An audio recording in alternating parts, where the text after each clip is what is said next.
All right, let's dive into the world of MIPI's D-PHY interface. Definitely a fascinating one. It really is. And this deep dive, we're going to focus on making sure that all of you embedded systems developers out there have a really solid understanding of this really crucial technology. It's everywhere these days. Or it really is. And it can be a little bit complicated. So we're going to break down the complexities of D-PHY We're going to try. and really focusing on the stuff that really matters to all as developers. Yeah, things like the protocol detail. Oh, yeah. Image formats, practical considerations you're going to run into when you're working with cameras and displays. Exactly those sort of things. So maybe we should start with the basics. Like what exactly is D-PHY and why is it so important for someone who's building embedded systems? Yeah, well, you can think of it as the language that devices like cameras, displays use to talk to processors. Okay. So it's a physical layer interface that handles like all the really, really nitty-gritty details of how data gets transmitted at very high speeds. And the D in D-PHY actually refers to the Roman numeral for 500. Oh. Which kind of hints at its ability to handle data rates around 500 meter-piece. So it's fast. It's pretty fast, yeah. These days, it can actually go much faster than that, but that's where it started. 500 meter Ps. That is a lot of data flying around. It is. So how does it all work? Does it just like blast this information back and forth? Not quite. So it's actually designed with what we call a master-slave relationship. You've got the processor, which is the masterpiece. It kind of calls the shots. Right. And then you have the camera or the display, which is the slave, and it responds. Okay.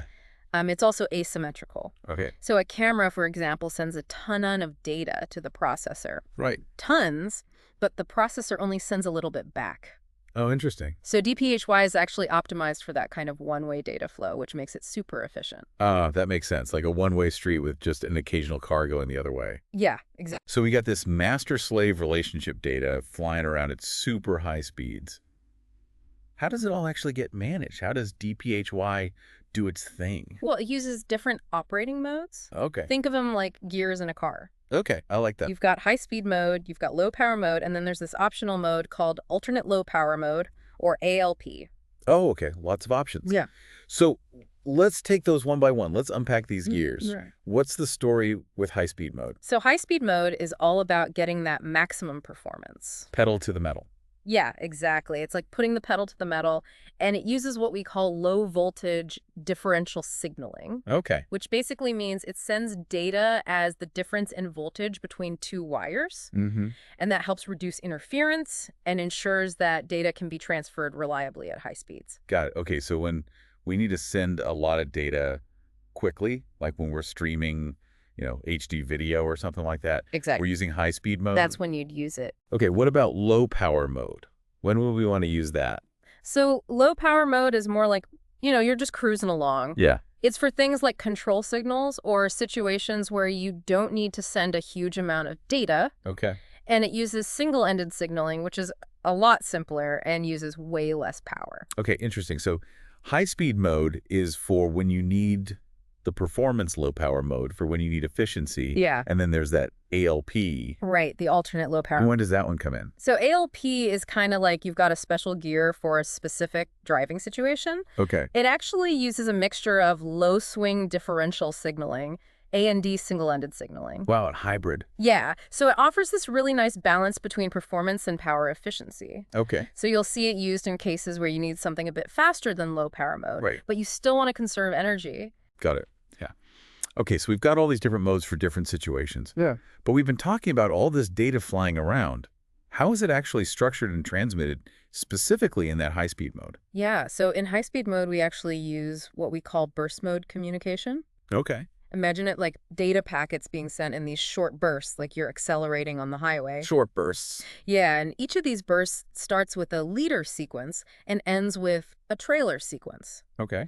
And those act as markers to help the receiver synchronize and figure out where each burst begins and ends. But those leader and trailer sequences, it's like the start and finish line of a race. Yeah, exactly. Making sure that all the data arrives in the right order. That's a great way to think about it. And I'm guessing if those are missing or messed up, it's going to cause problems. Oh, absolutely. It can get very chaotic. Yeah, so those are pretty important, but it's not just about the sequences, right?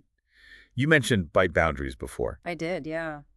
What role do those play in this whole data highway analogy we've got going on? Yeah, so byte boundaries are all about making sure that the data arrives in these nice, complete chunks. Okay. Think of them like the lane dividers on a highway. Okay, I like You that. know, they keep everything organized, and the protocol layer, which sits on top of that physical layer, takes care of all that. Okay. It makes sure that the data is sent and received as complete bytes, so you don't get these incomplete messages or jumbled data. Right. You don't want any fender benders on the data highway. Exactly. You want to keep the traffic flowing smoothly. Okay, so we've got these data bursts, Yeah.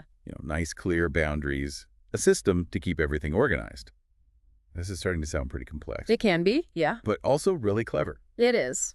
Now, we mentioned the D-PHY is asymmetrical. It's optimized for sending more data from the camera or the display to the processor. Mm. But what about when you DO need to send information back?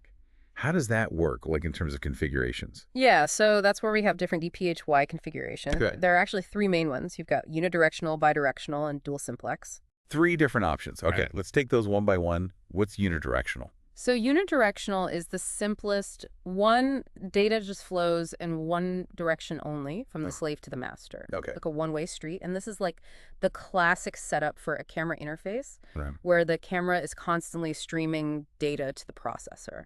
Got it. A constant stream of information going one way, and Right. we don't really need much, if any, going the other way. Exactly. Okay, what about bidirectional? So bidirectional allows for two-way communication, but not at the same time. Okay. It's kind of like a walkie-talkie. You Yeah. can either talk or you can listen, but you can't do both at once. Okay. And this is really useful when you have applications where data needs to flow back and forth, but not continuously. Right. Okay, so it's like a two-way street, but you got Right. traffic signals to manage the flow. Exactly. You got it. I'm getting really into this analogy. It works. It really, okay.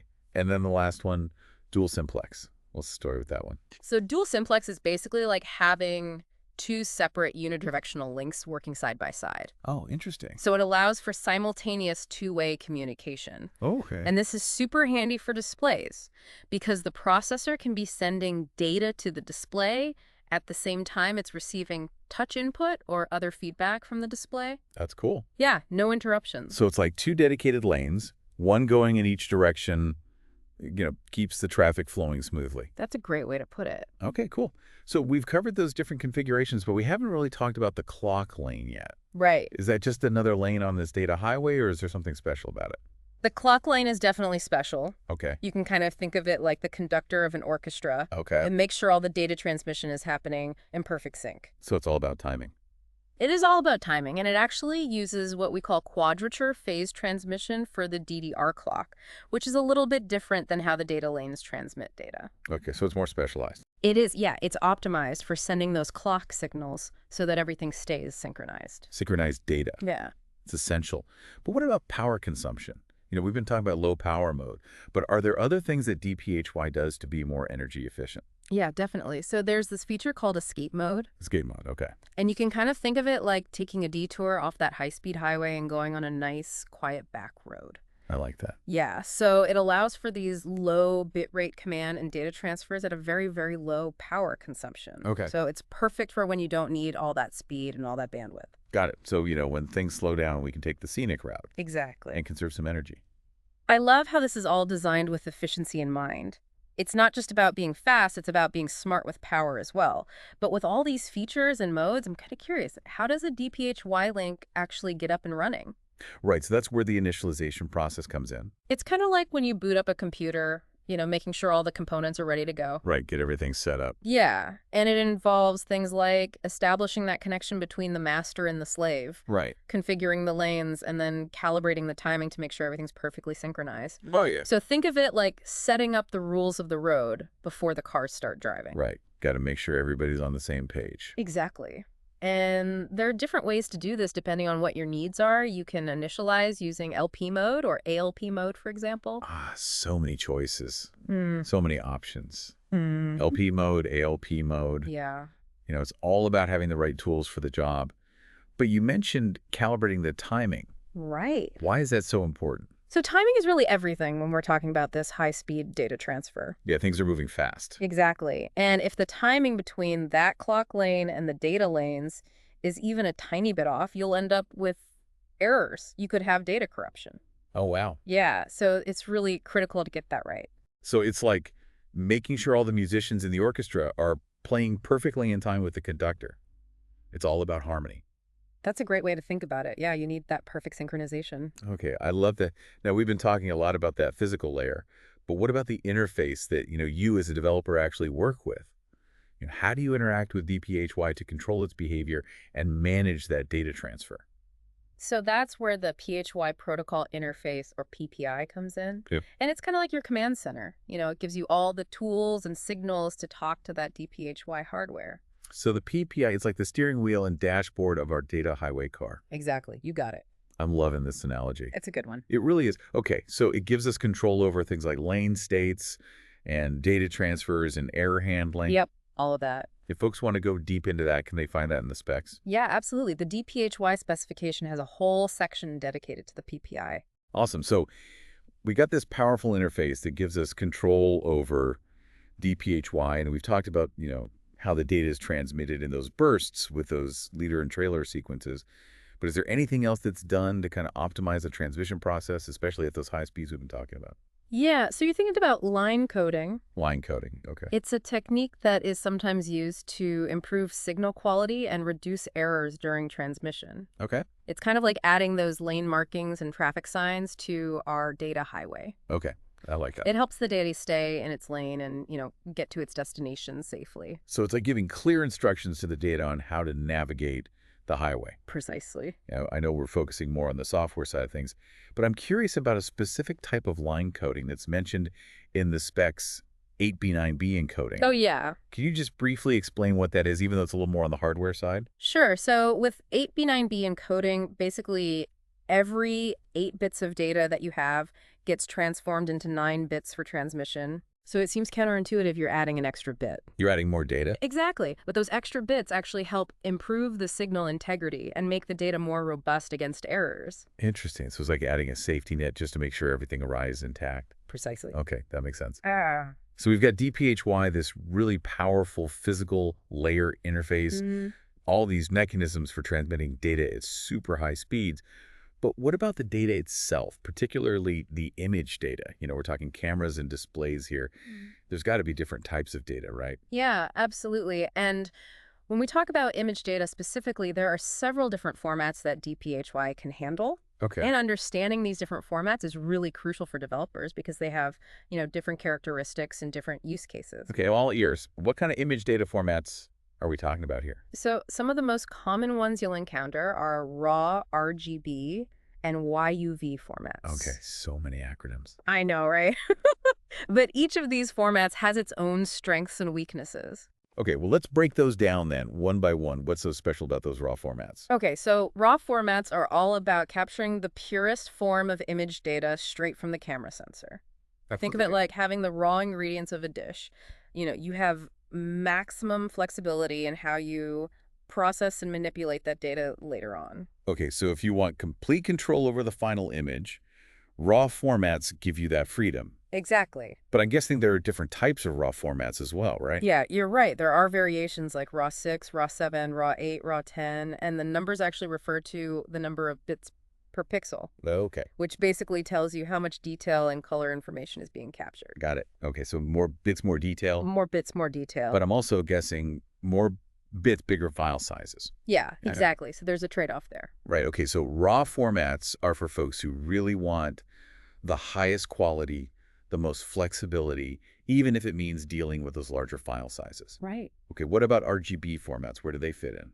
Okay, so RGB formats are all about simplicity and efficiency. Okay. They represent color using those red, green, and blue components, just like the pixels on your screen. Okay. And they're already processed and ready to be displayed, unlike those raw formats, which require that extra processing step. Okay, so they're ready to go. They're ready to go. That's why they're so commonly used in displays. Okay. And some of the popular RGB formats you might see are RGB 565 and RGB 555. Okay. Each of those uses 16 bits per pixel to represent color. So raw is about control, and RGB is about compatibility with the display. Yeah, you could say that. Okay, what about those YUV formats? What's their specialty? Okay, so YUV formats are kind of the masters of compression. Oh, okay. They represent color using something called luminance, which is basically the brightness, Okay. and chrominance, which carries the color information. Okay.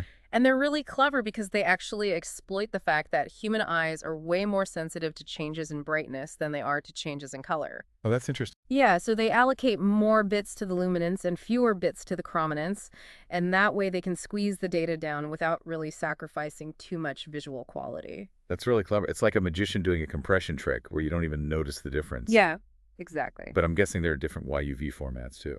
Yeah, you'll often see YUV 422 and YUV 420, which differ in what we call their sampling ratios. Yeah.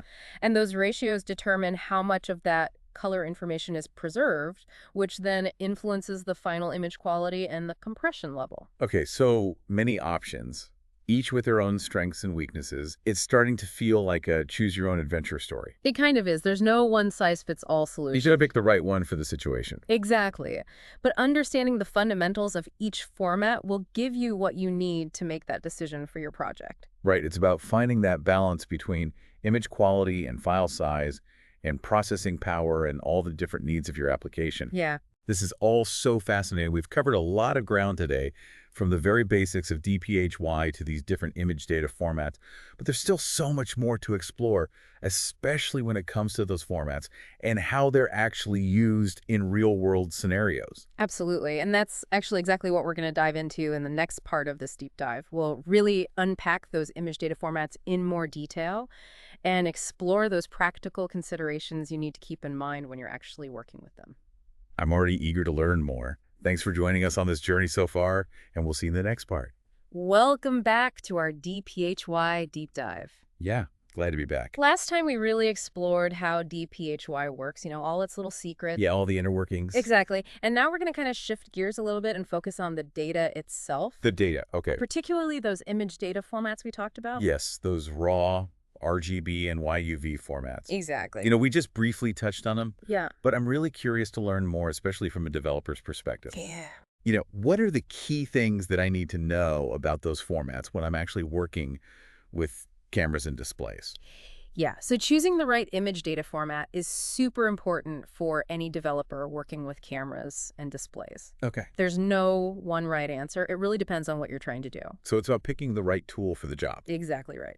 Okay, well, let's start with those raw formats. Then what makes them so special, and when would I choose to use one? So raw formats are all about capturing like the purest form of image data straight from the camera sensor. Okay. You can think of it having the raw ingredients before you cook a meal. Okay. You have like complete control over how that final dish is going to turn out. Okay, so maximum flexibility and control. Exactly. But we talked about different types of raw formats, RAW 6, RAW 7, RAW 8, RAW 10. Yeah.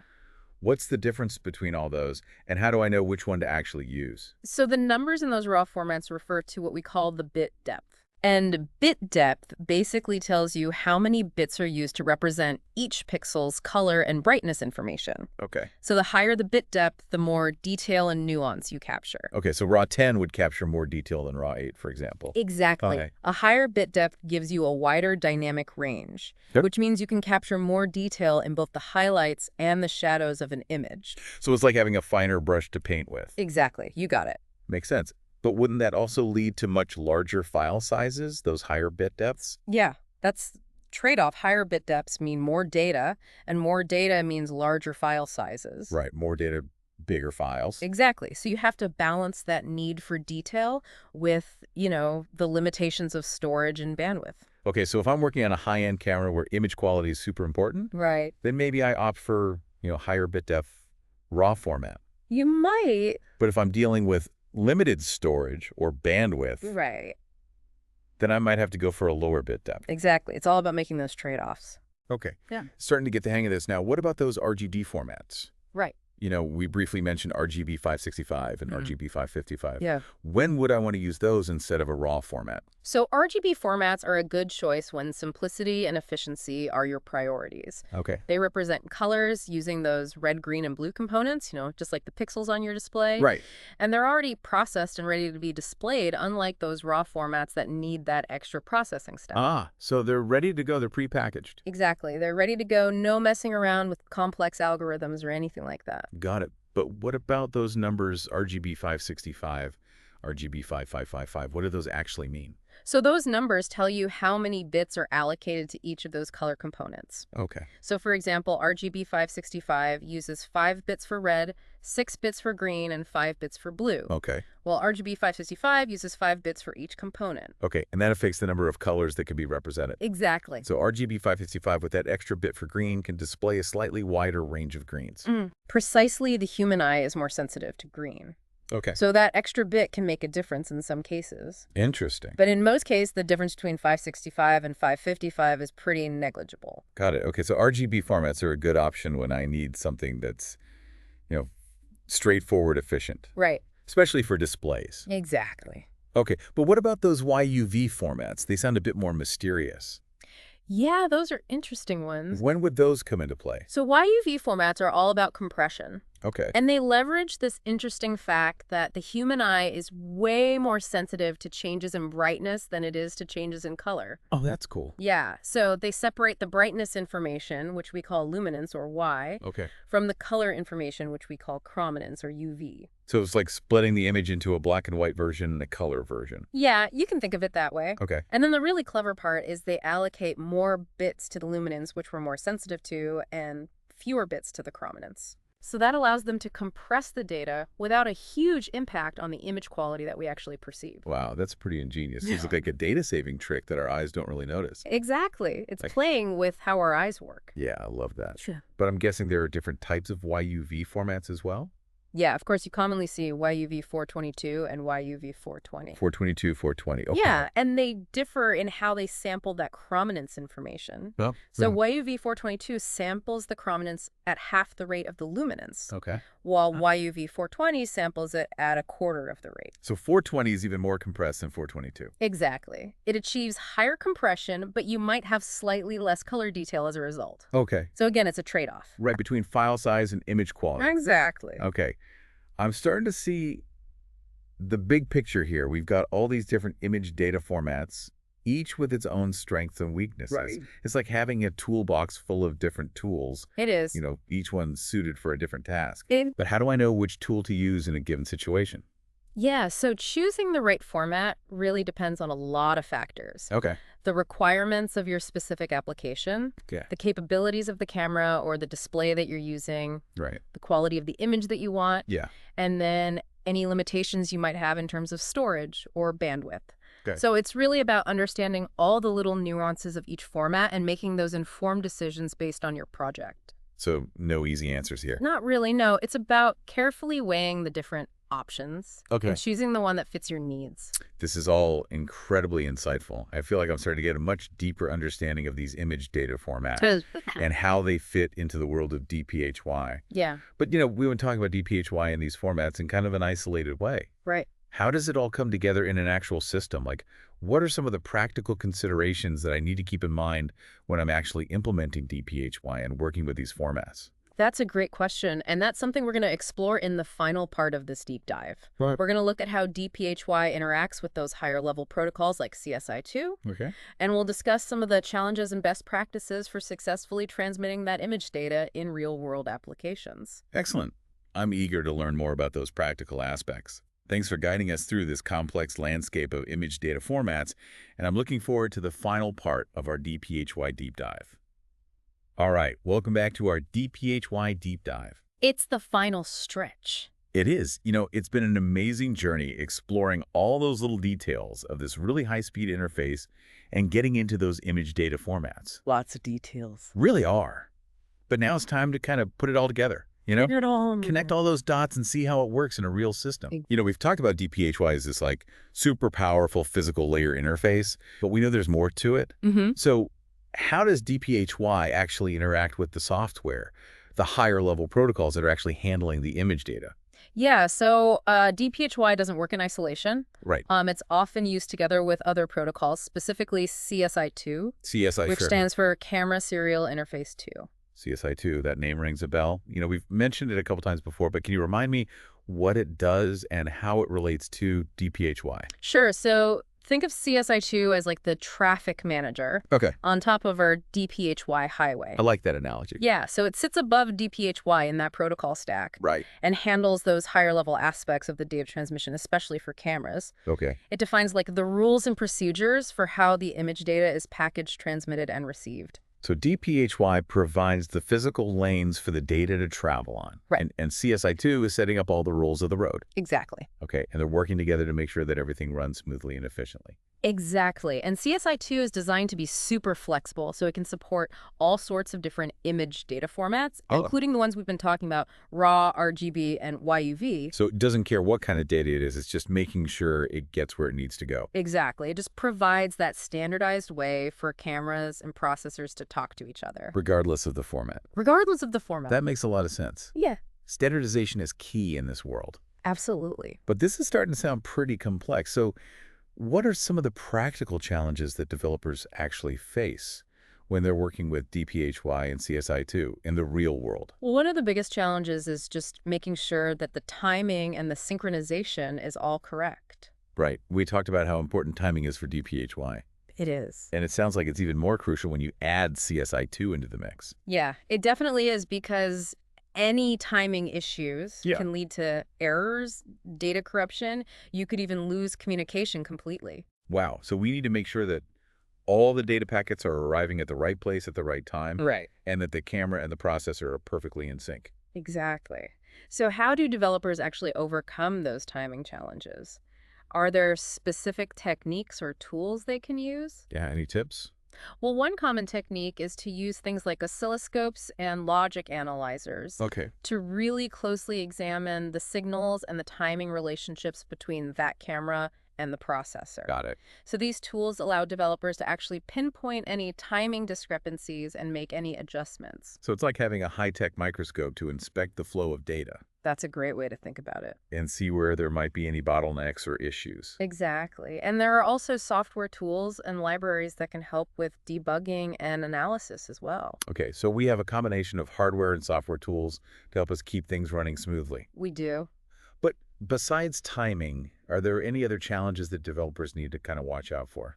Yeah, another one is just the sheer complexity of the system. Right. You know, D-PHY and CSI2 involve a lot of really intricate details. Yeah, we've just scratched the surface here. We have. There's a whole world of, specifications and technical nuances that you really have to grasp. Yeah, it's not enough to just know the basics. You really have to go deep. So continuous learning is key. It's absolutely essential. Developers need to stay up to date with the latest specifications and best practices because things change so quickly in this field. Right. It's like being a lifelong student, always learning new things. Absolutely. And that's part of what makes it so exciting. That's true. There's always a new challenge around the corner. This has been an incredible journey. It has. We've explored how D-PHY works, all the details. We've deciphered those image data formats. We even got into CSI2. I feel like I've got a much deeper appreciation for just how complex this all is, transmitting this high-speed data. It's a lot more than meets the eye. It really is. There's a lot going on under the hood. A lot going on. So for our listeners out there who are embarking on their own D-PHY adventures, what parting words of wisdom would you offer? I'd say don't be afraid to dive deep into those specifications. Okay. Embrace the challenge and never stop learning because there's always something new to discover in the world of embedded systems. Really good advice. Yeah. Well, thank you so much for joining us on this deep dive into D-PHY. It's been a pleasure exploring this technology with you. It's been my pleasure as well. And to all of our listeners out there, thank you for tuning in. Keep exploring, keep learning. And until next time, happy coding.